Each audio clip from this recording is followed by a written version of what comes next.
dark tea.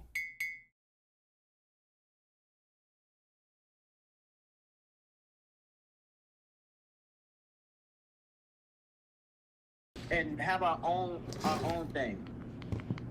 And when I know that the history of us trying to have our own thing has been scrutinized and has been tried to be torn down, how else more do you want from us? Because when we try to go into other circles, we're not wanted. We're just not. But yet, had the nerve to steal my people 400 years ago, or what now, 600 years ago now. Like, you done took our people, you needed us, now you don't want us no more. I'm sorry, sir. Once you make a purchase, you can't, do that. You can't resell me. So it's just one of those that I'm very passionate about. But the one thing in my life that I do want to at least get into the motion, like, that's why I like DreamCon, bringing black creators and things like that together. But I'm talking about we need our own movies, like movie companies. Like, fuck Tyler Perry. Like, the motherfucker makes the black struggle, and that's about it. And I'm getting tired of that shit. So I don't even. Not only that, it's always a stereotype too. You know, he's getting sued for sexual assault, right? Are we surprised? The Boondocks Yeah, told he has us. a sexual assault case open right now. So therefore, but he has one of the largest black-owned, not music, but movie companies in the United States. Like, this is also, mind you, this is somebody that came from nothing, made himself something, made him a billionaire, made his own thing, and you turn out evil. That's why I said money also can be the root of all evil, because for somebody that came from humble beginnings, he has surely lost his fucking way. So there's that. But something in my life I'm very passionate about is animators, creators, genuine people that love doing that thing. Like, for example, the cosplay community. I was watching a video on how the cosplay community treats black cosplayers. Like they should only do black cosplay. Cosplay only black characters. Shut the fuck up. Because if we want to be honest, when the white folks do these cosplays, you're basically cosplaying a Japanese person. So shut the fuck up. That shit didn't make that makes no sense to me whatsoever. Like, when I be seeing them do their, like, your favorite create, like when they be doing Naruto, or they be doing some of the girls that be doing these other animes. Like, I saw a girl do a Hunter x Hunter. I'm sorry, why am I calling Hunter x Hunter? Hunter x Hunter. They did that cosplay of one of the Japanese characters. They're like, oh, they're white. This is that. No, they're not. Yeah, another thing too. Like, for example, we gotta also look at people's fan base too. Like, for me, only reason why, and this is probably gonna be crazy. Like, I haven't watched a single My Hero Academia episode a day in my life. Never mind. I just know about the fandom, and that right there is what drives your way. And for the people that want to make the argument, if you let the fandom dictate what you like about a show, then you're shallow. Then, bitch, I guess I'm a creep then. Because guess what? I'm not watching it. I'm not watching that shit. But when I look at the fan base, like, for example, like, I'm a Bleach fan. I watch Naruto. I couldn't really get into Boruto like that. I guess that's just me not accepting that it's a new generation, and tried to watch the first few episodes, wasn't rocking with it. But no, look at these fan bases. Or the next toxic one that I do is fucking Demon Slayer. The Demon Slayer community is so goddamn toxic. Like, why? For what? For what? So because a black girl dresses up as Nezuko, it's a problem. And to be quite honest, if we want to be like, with people that make alternative like characters, like, for example, there's a trend that's going on Twitter of making, why is there no black princesses inside of Mario? And so they drew the characters, the main characters, which are predominantly white, as black characters, and it's going viral. I want people to understand black is beautiful. Okay, you mix anything with black, is gonna come out beautiful. Our culture is beautiful. It has a lot of pain in it, but it's beautiful. One thing I can say, for somebody that has dated outside of their race, I have never turned my back on black women, because I came from a black woman. black women raised me, have given me the most unconditional love. It's just my dating history with my people is a little bit, it's a little shaky. But I ain't never turned my back on a woman. I still show her respect at the end of the day. And for me to see, not only inside my community, who praises light-skinned women over dark-skinned women, that shit never made no sense to me. That right there never made no sense to me. To be quite honest, I've never really just found light-skinned women attractive. I've always found chocolate women attractive. But anytime I ever tried to talk to a chocolate woman, ew, no. Get you that light-skinned man. No, we don't do chocolate ourselves. No. Okay, so should race bending be banned in cosplay? Yes. Yes. Ain't nobody gonna be able to cosplay shit. Hey, if I can't cosplay as a white man, then I don't think nobody should be able to cosplay. But that's taking away somebody's artistic, value or view on a certain fan base. So why is it weird for people to cosplay as like black people, but nobody cosplays as a white person? That's another thing too. We have these characters that are black, or is perceived to be black, and nobody talks about when a white person dresses up as them. But when we do it, they dress up as somebody that's in another culture. It's an issue. I'm not fully gonna say that we should ban having cosplay. I'm not saying that completely. But what I will say is that we need to, when it needs to be addressed, we need to eliminate the people that have racist tendencies from these spaces. Hell yeah, the punk scene's been on that shit for a while now. Yeah. And I'm looking at some of these anime cons. I'm gonna send you the video that I watched recently about it. A lot of those conventions, or anime community conventions, when they have these cons, a lot of them do have inside of writing, but nobody enforces it because they either have secondhand security, or their committee that's there is not really that attentive of it. So I can't put too much blame on cons. If it says inside of your terms and agreements when you're about to purchase, hey, we don't do discriminatory or discriminatory actions and racist, things that you do, we ban all that. And you still do it with no repercussion, then that is an issue because the con or the people that's running the event aren't enforcing it. But when I see people that do cosplay at their homes, your home is your home. You can't stop somebody from recording a video in their home. You can't stop them from posting anything. You can't. But what you can do is call them out on their bullshit and be like, hey, that's not cool that you made this video about X, Y, and Z. And I feel like you should, tone it down. Or at least, apologize for it and don't do this shit again and try to actually understand the culture. And that's how I feel when I see some of these white cosplayers. I'm sorry to say it, but majority of people that do these cons and things of that nature are white folks. Yeah. White folks or of actual Japanese descent, they do these cons. You don't really see a lot of black cosplayers like that. Even though they're out here, it's like trying to find, needle in the haystack. Stone. But that's the reason why I also went back to DreamCon, which is something that somebody from Waco, Texas, or the guys from Waco, Texas that did RDC, I've been watching them all my life. And so when they came together with other black creators to create this thing year-round, that was a major thing because that gave black kids a voice. That gave black cosplayers and comic book writers and artists and designers a voice. But it comes around once a year. We need something that's year-round.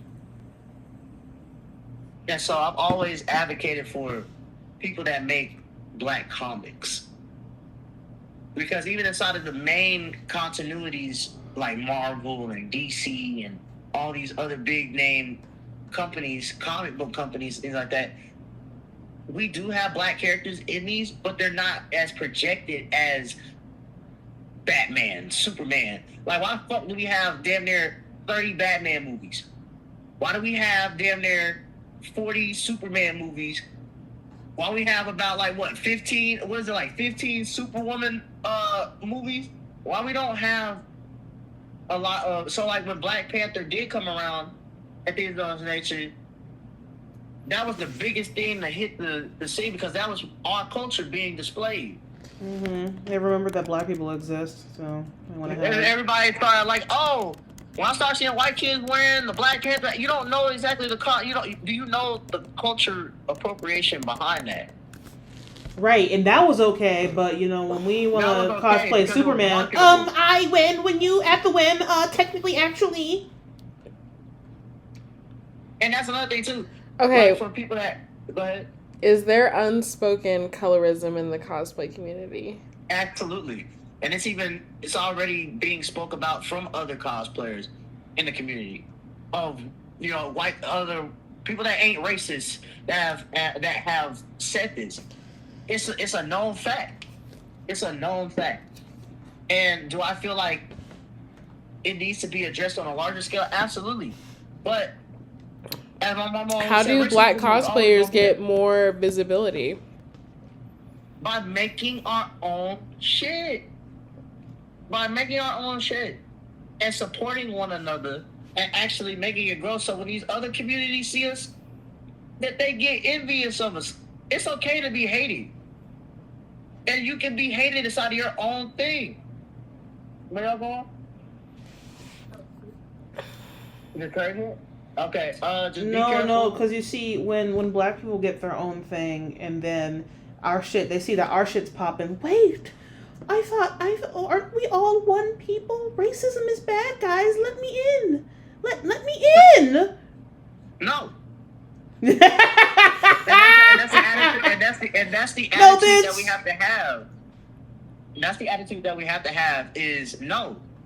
You guys have been trying to get us out of your communities. We left your communities alone. Y'all see that shit ain't popping as hard no more. And now that we have our own shit over here, having black functions and shit, it's a problem. No. And so you want inside of the space. No, you can't have that. You can't have your cake and eat it too. No.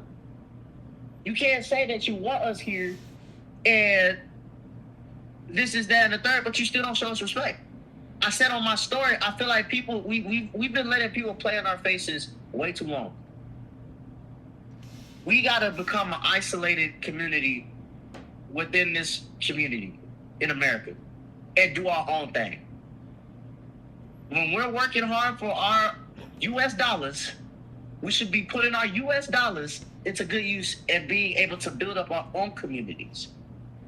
Build our own fandoms, build our own movie, bring back the black cinema, real black cinema. I'm not talking about that struggle shit, that Tyler Perry shit. I'm not talking about that. Oh my god, I'm so tired of this shit. I'm talking about like on some Ryan Coogler shit. Black vampires have been experienced before, but to the degree that he did it, put it on a cultural platform like he did with this Sinners movie, great representation. And he even represented other cultures that were also oppressed at this time. The Irish and the Native American were also being oppressed. But I'm just focusing on the black community. Because everybody else community is straight.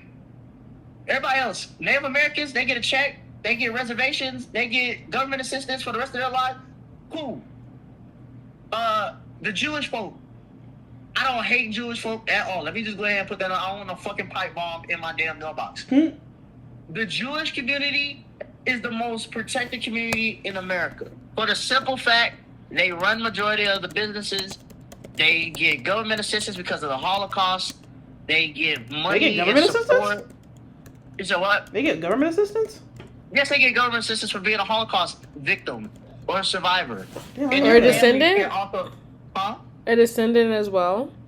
Yes, a descendant can also claim that as well, where they can have If you have proof that your family member was a Holocaust victim, you could be eligible to actually get some type of assistance.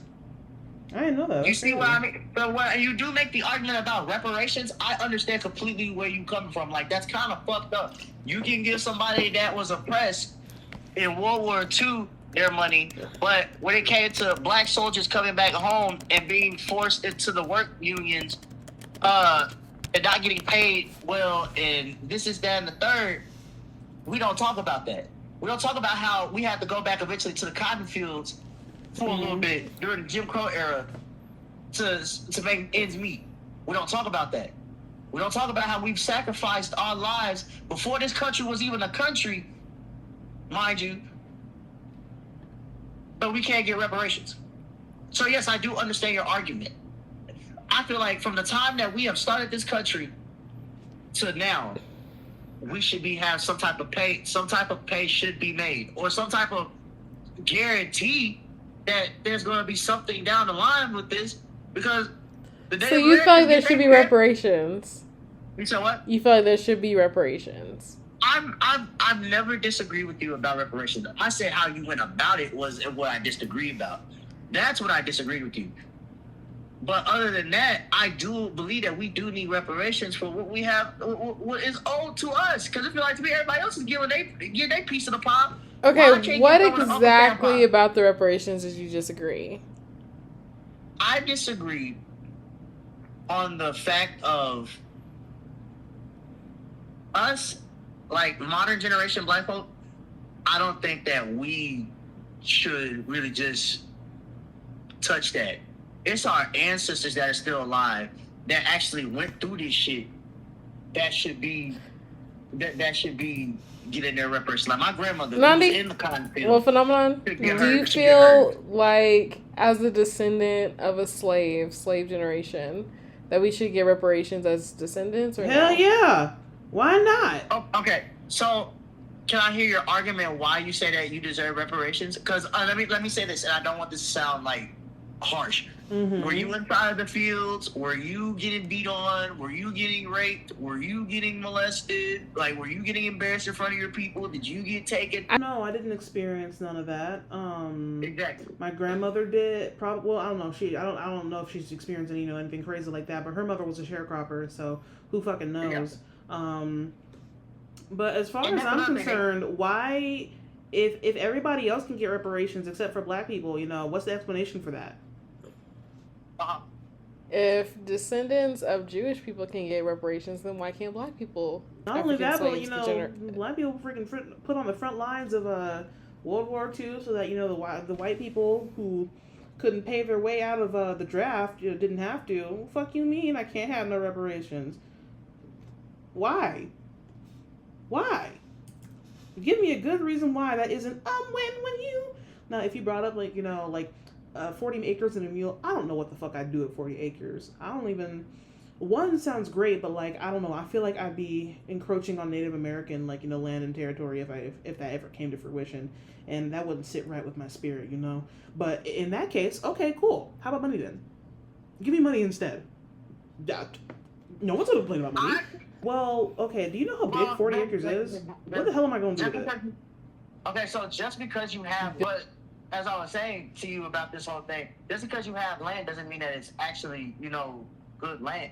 Yeah, because look, you see in New Mexico, what if you got your land and it was all, that stretch of road from here to the airport? Yeah. Can you imagine that? Or, for example, you run into the logistical problems of, do you have a water source? Do you have an electric source that can be able to, do that stuff? Do you have good service? Do you have a way to dispose of your waste? You have to think of stuff like that. So, yes, having open land, great. You can build whatever you want, but there's stuff that comes along with it. Then what do reparations look like for you? What does reparations look like for me? Better education, better opportunities for the community, better, what's it called? Infrastructure? Yes, better infrastructure. Better job opportunities instead of what we have now. Because you have to, go through loops and holes and everything like that to, be more accessible. Like, for me, like I'm seeing the STEM programs being put inside my public schools in my area. That's beneficial. Teaching a kid science and all that other stuff, beneficial. So I appreciate that what's going on. That money is being put in good use. But make it more accessible to the low income areas without a shadow of a doubt, instead of it just being, oh, we're gonna have this program for the next 4 years, then we're gonna take it away. Okay, so you just taught 4 years of a generation that skill, and now it's gonna be a gap for the next. Mm-hmm. You know what I mean? So that's what reparations to me. And then also, compensation sounds great too. Yes, do pay your dues. What kind of compensation? We're able to give billions of dollars to these war-mongering countries and people that's in front of war right now. Why we can't do the same for our people? We have this ability to pay everyone else, but as soon as it comes for us, I ain't got it. You know that one uncle that be like, when you ask for somebody, be like, I ain't got it right now, but I get paid, 2 weeks from now. Let me hit you up. No, pay me now. You're able to take my tax money and do all this other bullshit. Why I can't get what I want? Okay. So, yeah, go ahead. So, do you feel like the government should be financially responsible or corporation should be? The government. The government? It's the same shit at this point. The government. They're the same at this point. Like, corporation is the corpos are in the government. They run the House. They run the Senate. They run your local legislation. They run your offices. Not full time, but they still do that. So we're already seeing it now. Trump is a businessman. Everything once this motherfucker is out of office, he can go back to Trump Enterprises and do whatever he wants. Bankrupt and a felon. He can still do that. Elon Musk, even though he ain't in office no more, he still has something to lean on, which is Tesla Industries. What's it called? JD Vance. JD Vance has his money inside of certain things that he can go. Like, these motherfuckers have the money to do that shit. And that's the thing when it comes into politics. It started off as, I'm not going to say everybody that when the country was started was broke. We weren't. They weren't. They had slaves, they had money everywhere like that. They did. But what I am saying is that not everybody was a rich politician at the time. This country wasn't built off of rich politicians. It was a bunch of fucking farmers and slaveholders that had this shit. That's if we're just going to keep it honest. And as much as we don't like criminals, guess what? This country was built off of criminals. And that's another thing too. No true country is not built off of criminals. Major country or major global power is not built off of criminals. It's not. Australia. I was about to mention Australia. I was literally about to mention Australia. Australia literally was made as a place to just go maroon somebody in there. They eventually became a new country. Is Australia a continent or a country? It's both. Keep in mind, Australia is not fully populated. Is Australia a continent, a country, or both? That's a good question. So Australia is a continent and a country. Okay, so it's a continent because of its landmass. It's a country because of the people that's there in the cities. But that argument still is to be made. Like, for example, we was literally just people that were religiously persecuted, the criminals, the unruly. They were all sent here to America. This whole bullshit of, we colonized this because we wanted the freedom. Fuck all that. No, you got most of everybody that did this had pardons and things of that nature from the crown. So therefore, I don't want to hear that shit. I don't. Because if we want to keep it, as I said, keep it a buck. When English folk came here and started to colonize the Americas, y'all also wiped out an entire people that was already here. So therefore, how can you claim something if somebody is already there? That's the other thing I want to be known is that you killed millions of people. You put them inside of internment camps to make them white Americans. There's literal pictures Well, I of have a Native question. American children. I have a question. So if you got skin, blood, and a heartbeat, you're basically African, right? Because everybody Yeah. comes from Africa. Very distantly, but you are technically Yeah. correct. In a sense, I mean, you're right, but you're not all the way right. If that makes sense, you're not fully right. By definition, we all started, as our ancestors all started in Africa. Now, does that necessarily mean that everybody was dark skinned and had wool hair? No. But it does mean that we all originated inside of one place and we expanded by being nomads and finding everything like us. And then evolution played a part into that, where people had to adapt by being a certain color and being, a certain, features for them to survive. You adapt with the environment that you are around. So therefore, evolution for humans, at least, that is something that has been, explored. Because yes, it is proven without a shadow of a doubt that majority of the human population started in Africa.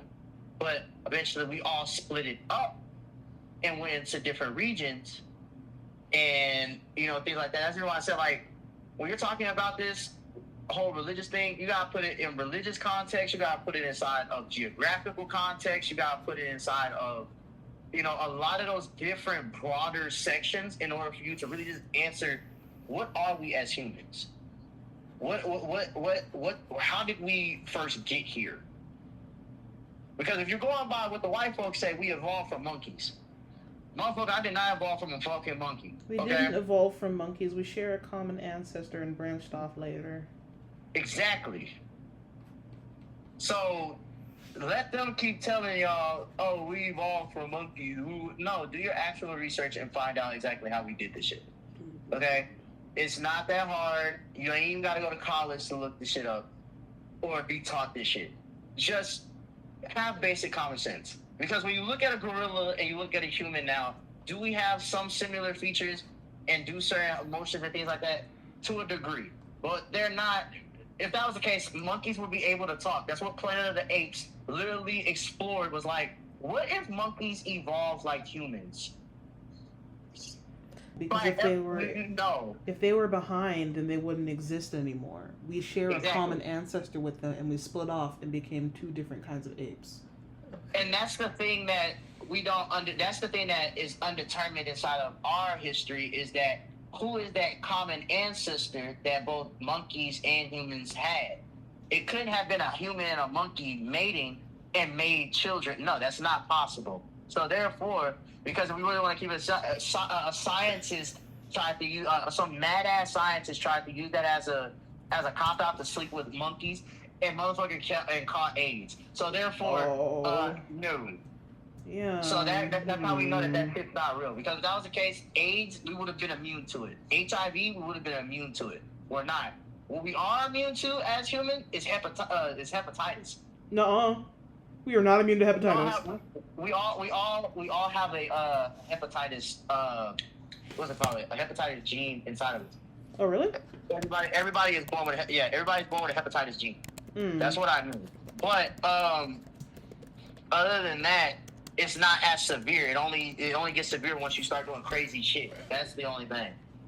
And that's just with anything. But this goes to say, we don't know what the common ancestor is. We don't know who that split off period is, because so much history has been lost. And that's why, for me, I'm such a big ass historian. I want to know what happened in the past to what we got here today. When you talk to really any historian, that's what their main focus is. What happened in the past for it to be like it today in today's world? You have to take into account humans have been fighting with each other for the beginning of time. For land, for dominance, for a lot of things. And so when you take that into account for a lot of situations, you finally get to see why we turned out today as the people that we are today. Is natural selection still happening today in humans? Yes, it's Absolutely. happening all the time. It happens all the time. Natural selection.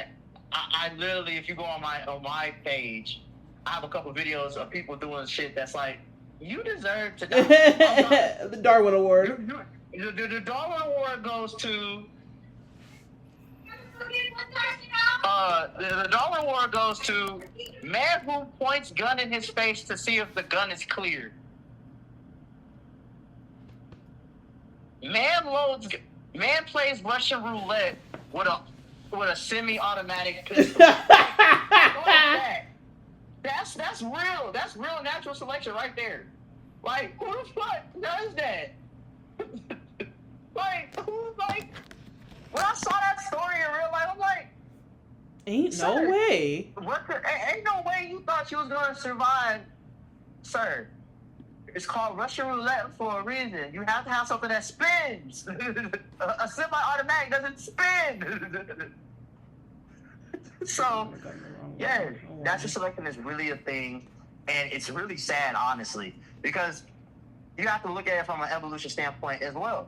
Like, have humans devolved over time? We were once these people that wore suits of armor and had a sense of, being able to unify and things of that nature. Now you look at social media today, it's really fuck everybody, to be honest. Okay, So, I have a question. Go ahead. How has evolutionary theory been used to justify racism and colonialism? Holy Jesus. Do you know about phrenology? So this is I ain't gonna lie, you've been cooking with these questions so far tonight. And I'm gonna let my co-host go ahead and give her opinion on hers, and then I'm gonna give you mine. So, most of my memory about this particular subject is like kind of fragmented, but here's what I understand. So, let's say, for example, we don't really have to go that far to look into it, but like, let's say, for example, for sports in the 1950s, Asians can't play on baseball teams because they're too small and short and weak compared to the white man who's better at everything. And then, I don't know what they thought about black people, but like, I think they thought like we were stronger, but like we were also had like tinier brains or some shit, and we were stupid. Hold on. If we're gonna talk about that, that's why the Negro Leagues existed. Okay, so like I'm very well versed. I didn't know about that. If we're using this context, this is where I come into play because I'm a huge sports lover. I'm watching basketball. Right now, I'm watching basketball right now. Basketball was a completely white man sport up until like the 40s, 50s. Okay? Mm-hmm. So when you take that into account, when they eventually let us play basketball, now you see that it's a multi-billion-dollar company, industry. Right now, I'm watching the NBA Finals, one of the top games of all games in that perspective. Did nobody give a fuck about that inside of the 30s, 40s, mid 50s? They did it like that. It was so bad they had so much low viewership. It was about to become bankrupt. So you want to know who really saved basketball and things of that nature? Two people, a white man and a black man, had to come together and save not only their dynasties, but also an entire franchise in itself. His name was Magic Johnson, Larry Bird. Oh, I know these names. I know some of these words. Larry Bird played for the Celtics, Boston Celtics. Magic Johnson played for the Los Angeles Lakers, the dream team, where you want to be. And so these guys had put the league on their backs. Literally, Larry Bird's back is completely fucked now. Because whatever that they were playing with, and they were playing in Converses. I don't know if you ever wore a pair of Converses. Now imagine you're playing that on a hardwood floor, jumping, falling, all of that. That shit is hard. Like, we didn't have the modern custom shoes until like the 90s, early 80s. So therefore, motherfuckers was wearing Converses running up and down a court on hardwood floors. Like that shit is not fun. We use football for me. We celebrate Jim Brown, one of the first black men to play football inside of the NFL. That man was called a nigger to his face. That man was spat on. That man was hated on. But this man broke every white man's rushing record, every white man's touchdown record, every white man's, you think of it, that man broke it. And that's why they have now the Jim Brown Award for best running backs. They had to extend the field because this nigga was that fast. Do you know how good you have to be for you to have an extend? They had to extend the field by 20 yards just to try to catch him, and they still couldn't catch him. Then also, as I said, the Negro leagues. We didn't have our own space. We weren't allowed inside of the white folks to play baseball, so we had to make our own leagues. And so what happened is that a lot of the Negro leagues, once the MLB started letting black people come in, they died off. But we still recognize them. It's like the MLB this year just started recognizing a lot of and they still, it fucks me up. You don't even label them as black people. You still call them Negro league players. So how dare you? We made these sports better. When Jackie Robinson hit the scene, changed the whole world. Changed the whole world of the game. So this whole white supremacy thing, if it was so supreme, you would be on top of the world when it came to your own sports. We made your shit better. I'm in that category of we made your shit so better that you now are entertained by us instead of your own people. Because I'm watching the game right now. Basketball. Majority of everybody that's on this court right now is black. Okay? So and that's another thing that you have to think about if you're going to use like racial ideology in your head about this. It's a bunch of niggas playing for white folks to get paid. It's a league where a bunch of Negroes, as they would like to call us, as entertainment for them to watch and make millions off of us, and then give us a little compensation for us breaking a sweat doing. This is one of the most highest televised events this year because of both teams never winning a championship. And most of these guys that are on these teams are black. So white supremacy now, as we think of it, is a joke, but it's still a real thing. It's still there. It's still there. Racism is, and my mama taught me when I was younger, racism is taught. You're not born a racist. Nobody is born a racist. Okay, go ahead. Does understanding evolution challenge white supremacy? Yes. How so? Because it goes back to different cultures, different cultural norms, different regional norms. Like, you wouldn't see somebody get stoned here in America, but if you go over there to the Middle East, you'll definitely see somebody get stoned. That's a cultural thing. That's normal. So when you're talking about white supremacy is only an elitist thing here in America. You don't really see a lot of that inside of the European section anymore.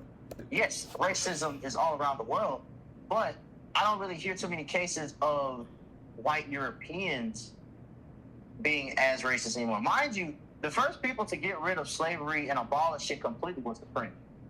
So when we had the Louisiana Purchase and French folk still here, they treated their slaves, if you would like to call them that at that point, as equal because they were having children with them.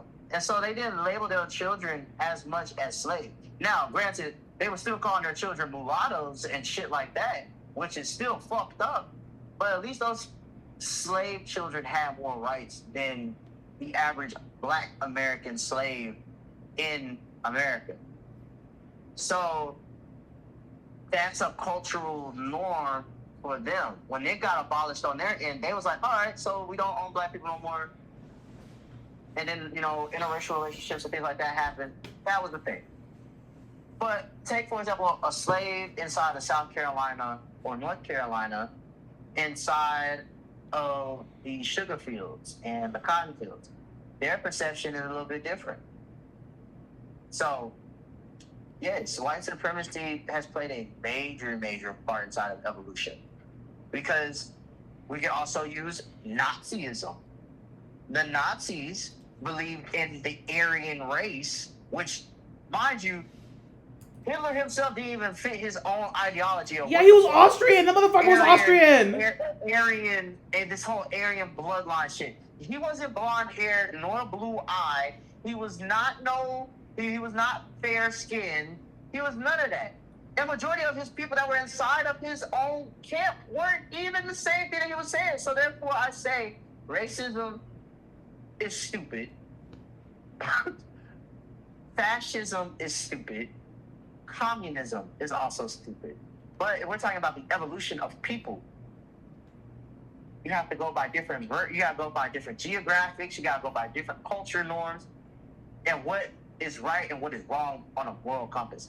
And I just brought up the Nazi situation for the simple fact how hypocritical it is of how he was preaching to the masses, who, mind you, none of these people even also feel the mold themselves. But because they had this superiority complex, they was like, you know what? He might be cooking. No, he's not. Get him out of the kitchen. He's burning the eggs. Like, I'm just being completely honest. And so, like, when you talk about white America, I forgot who said this. If you make a white man feel like he's, valuable, he'll always be, he'll always disrespect, the lower class himself. Mind you, he's in the same predicament as me, but because he's white, he feels like, oh, it's not that bad. No, motherfucker, it's still bad. You're still poor. You're still struggling. It's so bad. I was looking at a video, and the person said the term white trash didn't come up until like the early 90s. The early 90s is when white trash was considered, raunchy. Like, you being a poor white person, you were considered, and lived in a trailer park, or you lived in low income, you were considered white trash. How the fuck can you say that to your own people because they are struggling and call them white trash? That's sad. We've always, as black folks, we've always been called Negroes. We've always been called, welfare babies. We've always been called, things like that. History of geography and maps and everything like that, like, during that time period, of course, GPS didn't exist how it does today. So you had the to go stars, off and that of, was about it. Yeah, you had to go off of people that went on actual expeditions to go map out these routes. So even the maps that we look at today aren't to the T correct. But we have a sense of idea of where we are at and what territories are which. So when the transatlantic slave trade happened, the maps were based off of places that scholars or adventurers or, expeditionists went. They marked it down, they labeled it on maps, and they then mass produced those maps for people to actually look at. So, of course, having, the logistics and military presences of certain places helped and played a major part in keeping a well-rounded map. So when they did find, because keep in mind, when Christopher Columbus hit the United States, he thought he was an Indian. That's why he called them Indians. Mind you, the Native Americans were already there, and they didn't resemble Indians whatsoever. When you look at a Native American at that time, they were very much clay colored. So like a reddish brown color. Majority were like a reddish brown color because of whatever their pigment was at the time. Meanwhile, the Indians who have been here and have been known to be here in the Indian Empire or the Byzantine Empire was already established for well over 1,000 years at this point. So how the fuck do you mix up those two people? That's what I said. Christopher Columbus was an idiot. He was a real life idiot. He was an idiot who was a slave trader and a rapist and a pillager. So, no, I do not understand why he was celebrated for so long. I don't know why they tried to indoctrinate us as kids to say Christopher Columbus sailed the ocean blue back Can in you define 1492. indoctrinate real quick for us? So, what I mean by indoctrination, I mean spreading your culture and spreading your ideologies and things of that nature to somebody that is not willing to actually learn that. So you forcefully are giving them, telling them to do these certain things. You usually try to do it. The younger that you are, the more impressionable that you are. So you try to go for the younger. You try to go for the younger audience, but convince the older generation to. Let me tell you how I would think if I was a colonist. Okay, come to a new land. I want their land. There's already people that's established here. So what do? I try to become their friends first. Okay, I try to, give them resources and try to build, relations with them. It seems like we're in good graces. All right, so they rely on us now for certain things. What do I do now? I try to mingle with their folk. That can mean any way that you want to put that in as of right now, but let's just use that and try to mingle with their folks. All right, so now you have an establishment of who you are and what your values are, things like that. If I was going to go the radical way, be a thief in the night. I'm taking the women and children and killing off the bed. Oh, Why? that's Because actually if I forget what it's called, but there is like an existing document that says that rape is a very efficient way of colonization and should often be used as often as possible. Yes. When you take away, and I don't want to sound like I'm misogynist when I say this. When you take away the man out of the picture, it's extremely easy to take a woman and be vulnerable at that point now. Where if that was her only sense of protection and her life, her sense of like pride of life, you take that away from her, she's vulnerable. You take her children away. You take away her man, or you take away her child. She is going to be eventually be vulnerable. So how do you do that? You kill off the man. You take the child and indoctrinate it to be basically isolate their parent or mom in this case, and then now you can do whatever you want to that woman. She'll listen to whatever that you want. And so now once you do eventually... Now that you've broken her down to nothing. Yeah, she has... In her eyes, she sees that she has nothing. So it's better to be in this lifestyle than it is being dead. And that's a sad reality from a woman's perspective that... And this is something my mom said, motherfuckers kill for this coochie. Kill? Okay? Wars have been started over coochie. Okay? But having it has its advantages and disadvantages. So, for example, like I would never experience as a man have feels to walk down the street and somebody could just take my coochie. So, I don't know how that feels, but I can sympathize with that because I'm not a bad person. But the thing is, that's how a lot of colonizers thought. You murder the men, take the children, keep the women as property. And then you can breed them out. You just built yourself a free civilization. I can get as many kids as I want from one source right here. And that's how slavery and how mixed children came along. Is that, yes, back in those times where they had slaves, the women were considered property. Even though that they had husbands, children. If master said, I want your wife tonight, the fuck are you going to do about it? You going to fight him for it? You going to kill him? You can't. And so, go get the headmaster to go bring Mary Sue in for tonight. I want to keep up for tonight and get real acquainted. Forget Jerome. We don't care about him. I just want his wife. Now imagine this happening for generations, for literally fucking generations. And when you talk about how that had rippling, lasting effects, somebody has to crawl out the woodwork to be like, but it's not like Yeah, So, I think it was more like, yeah, go ahead. yeah, so that's basically where I was at with that entire subject of that. That's where a lot of mixed children and things like that come from. It's from that. If I'm correct, there is actually a book on how to, for slavery. The not the Bible.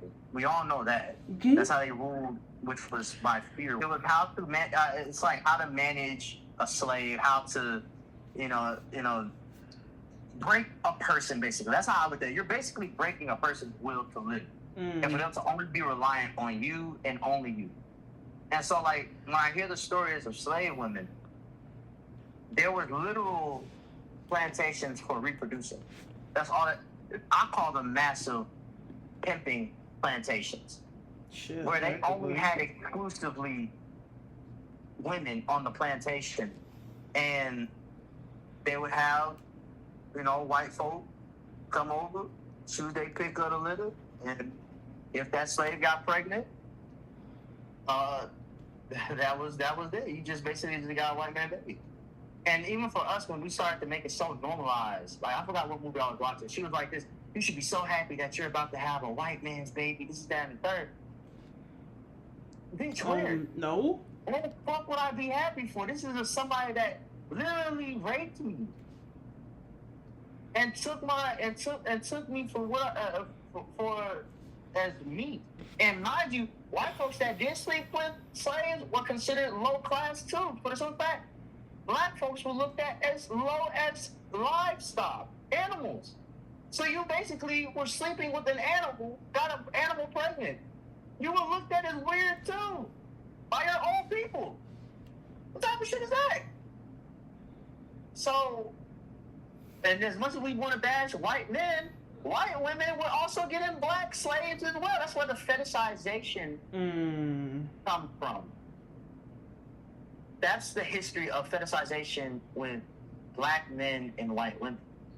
Is that it goes all the way back to slavery times of white women, their husband go off to war, or their husband is on a long trip to fucking New York and you're in South Carolina or North Carolina. Well, she lonely. She has all these hard-working, sweaty men that are muscular because of working in the fields and things of that nature. We were looked at as more physically gifted. I don't know, I feel like how I've been affected by colorism. Yeah. I haven't really had too many racial experiences inside my life, but I can say that seeing the people around me that have had that happen, yes. As I said, I think I've told you the story of how I was racially profiled by the police and how they slammed me on the car. Oh my God. At the age of like 8 years old, and all I did was just go to the store to go get You were some 8? and some tips. Yes. Holy shit! Oh my God, I'm so sorry. That's the only like real like colorist thing that I can like, at least racism thing I can honestly say. Why are black people more willing to let white people into the cookout than vice versa? Because we're more accepting inside of our culture. We're more accepting. That's just the bottom line of it. We're more accepting of having white folks inside of our life than white folks having us in their life. But this goes back to a cultural thing. So if that white person don't see color, they rock with us because we rock with them, yes, you getting invited to the cookout. I know I said, like, I don't understand this notion that everybody feel like all white folks are bad. No, not all white folks are bad. This goes back to different experiences, because exactly, and that's why I'm in the camp of it's a classist thing. Because some of the most coolest white folks that I've ever met were in the trenches. They knew what it was. They knew that mama air conditioner ain't gonna probably work this summer. But they know Tyrone down the street, he cool with him. We're gonna let him decide the house. He gonna eat. We're gonna let him eat. We're gonna let him take a shower. Shit. I even let him sleep on the couch. So that's the reason why we've always been accepting in our culture. And I've experienced that. Like, I lived with my teacher, my white teacher, and her husband and her white children for 2 months. And they love me as much as I was like a son. She's told me to her face, I'm like a son to her. So therefore, I'm not gonna say that everybody doesn't experience that. And then mind you, this is a classic. Her husband was poor of poor in Louisiana. Was a correctional officer. Damn. All that. And mind you, this was during Hurricane Katrina. So he was in the thick of it. Lived inside of trailer parks as a kid. Like, he experienced the struggle. But her, she's middle class white. Daddy is already retired at 40 years old. I think her dad's like 40 or 50. 50 years old with yachts and cars and, a big ass house. Like, I've seen that side of her, and I'm like, she doesn't understand what her husband truly all the way went through, because you kind of had a comfortable lifestyle. The only thing that you've had in your life was you and your mom's relationship not being as great. You're more of a daddy's girl, if anything. So that's her struggle. But we're talking about a man who was struggling to just figure out what meal he was going to have the next day. So when I was talking about the black struggle, she didn't really understand it as much. But him, that motherfucker knew what it was. He knew what it was because he also experienced struggle. He might not experience black struggle, but he experienced living in a trailer park. He experienced living with no water, no lights, no food in the refrigerator. You keep opening up the refrigerator 5-6 times thinking food is going to be there. It's not. I felt that shit ain't changed. The shit ain't changed. So that's the reason why I said, like, I do believe that there's a racism thing, but we're talking about on the broader scale, it's a classist thing.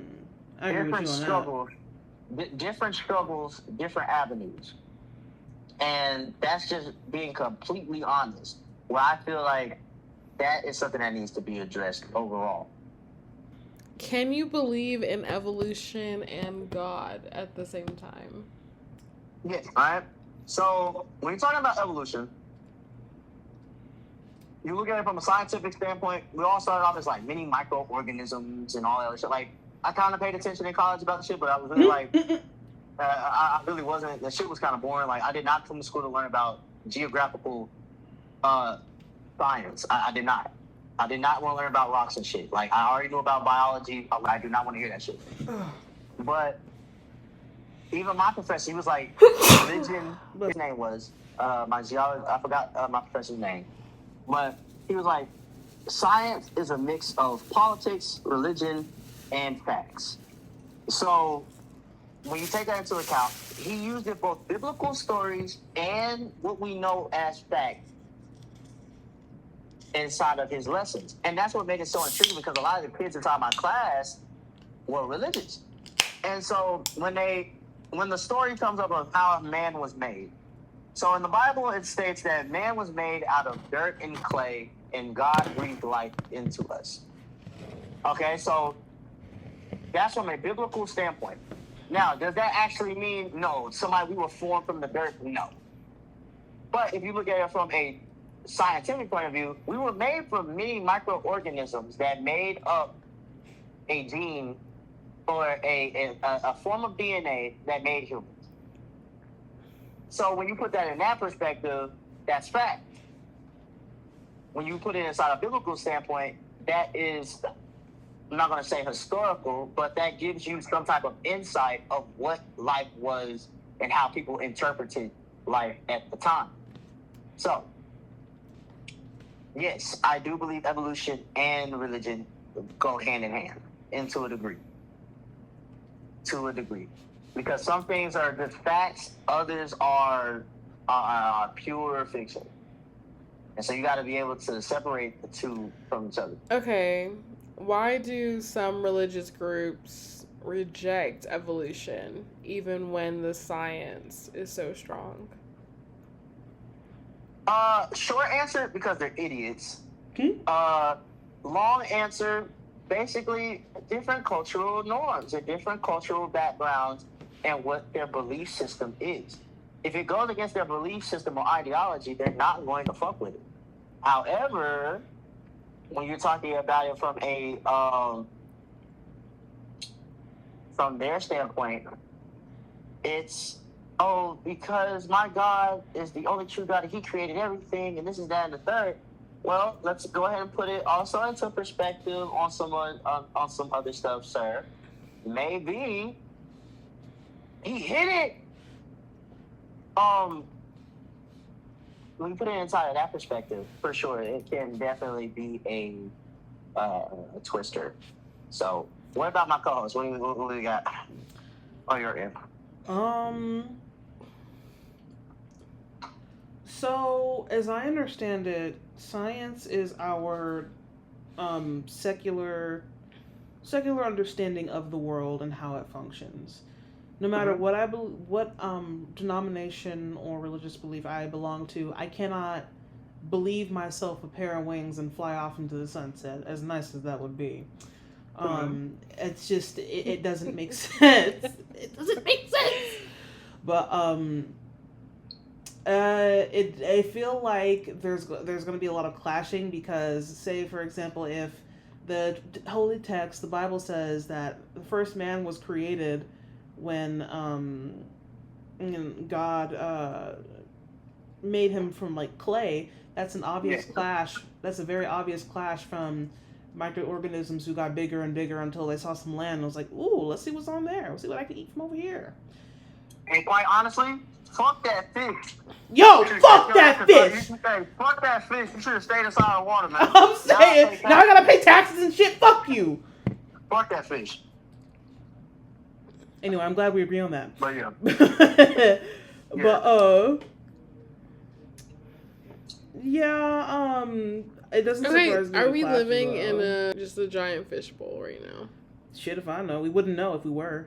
I mean, even if we were, we wouldn't know. Like, I'm just saying, like, my mom, she believes. Okay, so for me, I like to look at like older creatures back in the day. Like dinosaurs and shit. I used to be obsessed with dinosaurs and things like that when I was little. And so my one thing that made me just not like going in the ocean, I had to get over my fear, was the megalodon. Right? Ooh. So in theory, the megalodon lived through if I'm correct, it was either the Cretaceous period or the Jurassic period. Either one, it's still mighty scary because this motherfucker could eat 30 people at one time. That's the estimate. How big its jaw was. It could fit 30 people in its mouth and chomp them whole. Why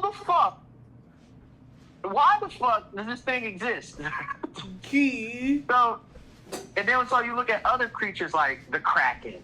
You look at those stories. That's just basically a giant squid. The giant squids have been around forever.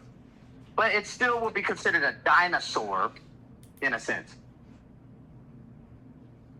So evolution has played a major part because if you want to look at the most common ancestor of the megalodon, it's the shark family. It's the, if I'm correct, the great white shark. But you see how small the great white shark is now. That's what I never understood about evolution. How something that's so massive and so large lived at one point, why is it so small now? Like, for example, how we look at crocodiles and things of that nature, these motherfuckers could be up to 30, 40 feet on average. So, that to see them get, I feel like a lot of things devolve. Mm-hmm. Even humans, because at some point people are like, we as humans, we weren't this small. We were actually bigger. No, we used to be smaller. We used to be a lot smaller than we got taller. I don't know what's going on with the Mongolians though. I don't know what's going on with the Mongolians though. They've always been big, as far as I understand. But they've always been big. So, but you also have to put into perspective of what's it called? Different regions, different areas, different things like that played a part on human evolution. Because why are some people bigger than others? Because of whatever, land that they live on or whatever. Like Aussies, like I'm surprised you motherfuckers have other senses. Because why is there a flying snake? Why does that exist? What? Look it up. There's a story of a flying snake. A Quetzalcoatl? A what? A Quetzalcoatl? What flying snake? Look it up. I'm pretty sure that's a thing. I saw it on Instagram. the snake either glided in the air or it actually like flew. I don't know how else Was to it explain it. slithering through the air? Then it might have been gliding in the air. But why does that still doesn't prove that still doesn't explain why is it doing that? God. Oh my god, it's real. Fuck that. See? What do you even Like, need to do that for, bro? Why does that exist? You see what I mean? So that's why I said, like, for people that are non-believers, if there is no God, who the fuck created that? Because nobody in the lab was like, a snake with wings? That shit hard. Let's make that. No, a higher being was like, let me go through my draft files real quick and just put this on and put this on my planet. And motherfucker made flying snakes. What is the purpose? What is the purpose? Come on, man. Or for example, that's why I don't like how people or humans right now are playing God with evolution. If something is dead or extinct, it was meant to be. Leave it there.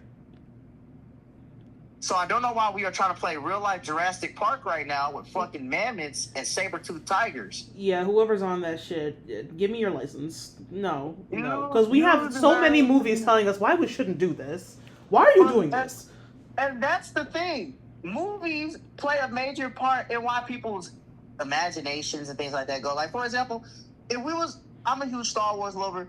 If the military switched over to clone trooper armor, I would sign up. Huh? Look up clone trooper armor. No, I'm a Star Wars nerd too. What do you mean? Oh man, if the armor's good enough, yeah, I'm go ahead and be a space Nazi. Shit, sir. I would be. You know what I mean? Like, if no, I don't. Like, if I was a stormtrooper, I would rock with that. Like, I'm okay with that type of armor. So I would sign up. If we stop trying to propagandize like Call of Duty every year to like for military, because the military puts their money inside of those type of budgets. Yes, they do. So heavily for video games. But if we was to like, for example, just switch it, what if George Lucas was like in introducing the United States Army's new latest, greatest armor, full-plated armor, clone trooper armor in real life. I'm telling you, you know what I mean? I would be nerding the fuck out. I would be like, sign me up to the nearest recruiter right now. I'm going to the recruit. Hey, recruiters would be rubbing their hands like Birdman if that happened. So, to get back onto the subject of evolution, it all depends on your avenues. Do we have another question? Before you ask that other question, so like, how good does the armor have to be for all the morals to like leave your body? Because for me, it's Space Marine armor. See, like for me, it's ARC Trooper armor. We're going to the recruitment office. Yeah. So, or for example, if Halo was real, Halo armor, if I had Master Chief's armor, I'd be rocking that shit. I'd sign up and fight for the cause, no problem. So yes, my morals would be questioned, but overall, no, that's exactly what I mean. I feel like that is where we're at right now when it comes to evolution. So, host, what do we have as our another question? Is it just religious belief, or is it fear of dismantling racial power structures? It's the fear, for sure, because if you really think about it, a lot of what we do is based off of fear of losing your home, fear of losing your job, fear of not having food, fear of being not liked by your community. Everything is very much built on that structure alone, and that's where we come into a place of why we stay where we're at. So that's my answer to that question. yes, as a people, we have that fear. But if we're talking about on an individualistic scale, for sure, in the black community, I mean, it's for jokes, but but you can make that joke because of our history. So therefore, it's fine in my opinion. It's fine. So, like for example, like when you ask the question, do you think slavery would have been better if we was compensated? Then it wouldn't have been slavery. Exactly. It wouldn't be as slavery as we think of it. Because keep in mind, like, the working world is considered modern day slavery, all right? Like, we are rats inside of this utopian of corporations, this corporate world. So the question was, would you pick cotton for $300 an hour? You know how many people moral compass goes out of the window when you hear $300 an hour, right? So I said, of course, fuck that cotton gin. I'm picking it by hand for $300 an hour, and you best believe I'm getting PTO. Damn, it's 13%. If there was somebody was like this, if the slaves unionized, which that was not a thing at all. Yeah, really? Even inside of the regular working world, that for like white folks, there was no such thing as unions back then. So therefore, that's why we had literal children, inside of factories working. So I'm in that camp of, do I think that my people would have been like, even though it's slavery, $300 don't sound bad. To a degree, I ain't gonna lie. To a degree. To a degree. I mean, I'm in that camp. So, to a degree, yes, I would be in that moment singing Negro spirituals and everything for that $300. Hey, for that $300 an hour, just think about it. A regular work shift is anywhere between 8 to 12. 8 to 12 hours? Like a regular, like full-time shift. What's a regular like full-time 40-hour work week? A 40-hour work week. Mm-hmm. So I'm actually going to pull out my calculator. So if you work for 40 hours a week, times that by 300 times 300. Wait. Are we accounting for inflation though? Right. We could account for inflation. So do I need to put this not on a regular calculator? Do I need to put this in an inflation type calculator? Somebody. Okay, so let's take out inflation. Let's say 40-hour work week times 300. That's 12,000. All right. So 12,000. What was that? 12,000 times. How many weeks is it in a year? What, 52? Yeah. 52 weeks. All right. So 52 weeks. That's $624,000 without tax. Now, if you adjust it for tax and all that, you should be looking at like 500 and some change, 500,000 and some change, give or take. So would you, in theory, be a slave for $624,000 a year? $624K a year. That's like basically what a doctor almost makes. Like anyone in their right mind would like do that. So how big is your moral compass for you to walk away for $624,000?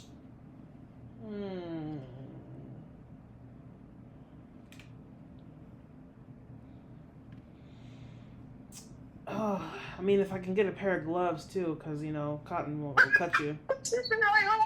That's what I'm saying. Like, if you take out all the horrible shit about slavery, like, you ain't gotta touch on me, you ain't gotta beat on me, all that.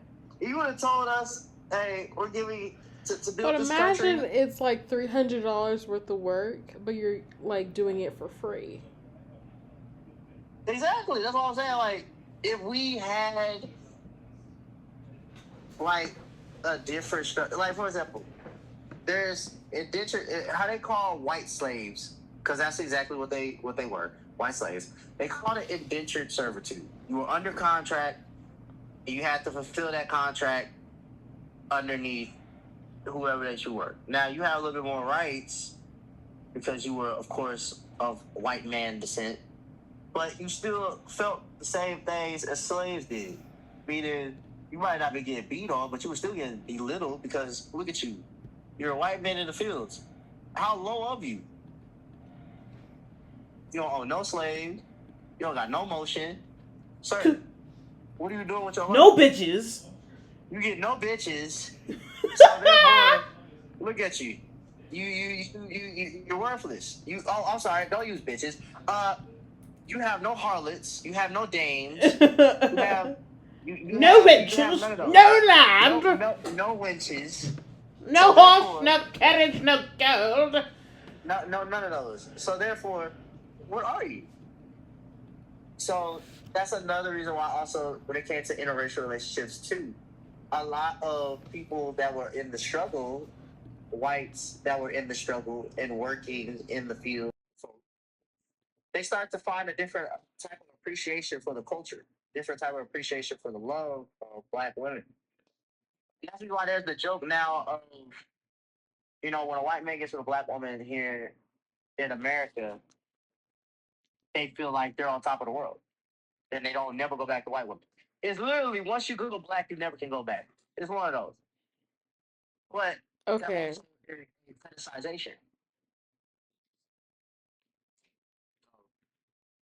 Do y'all have any closing comments? Yourself, stay black and die. Um, do whatever that you put your mind to and actually pursue it. Don't just half-ass anything. That's my closing art. My closing statement. Yeah, that's pretty good. Hey, that's pretty good. Phenomenal. You gotta give your own spin on it. Like, come on. A good boy. Mercy to the cruel is cruelty to the innocent.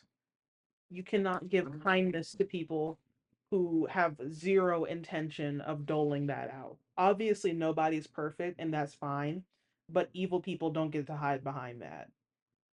As far as I'm concerned, that's why Nazis aren't allowed at punk parties.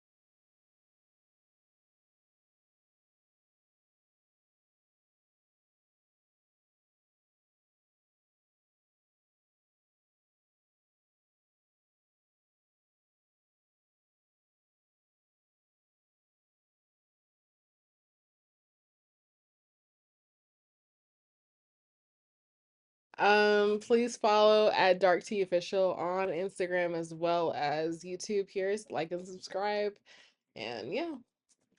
That's about it for the episode. All right, thank y'all for listening. See y'all next time.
Oh.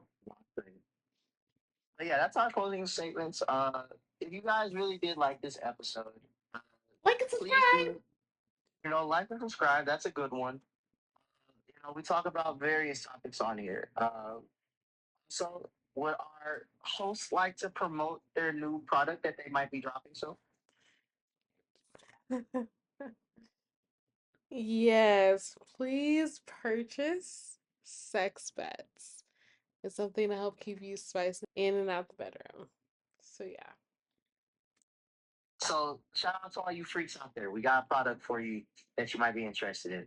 So, other than that, if you have any social medias that you guys would like to talk about or anything like that, able to promote those.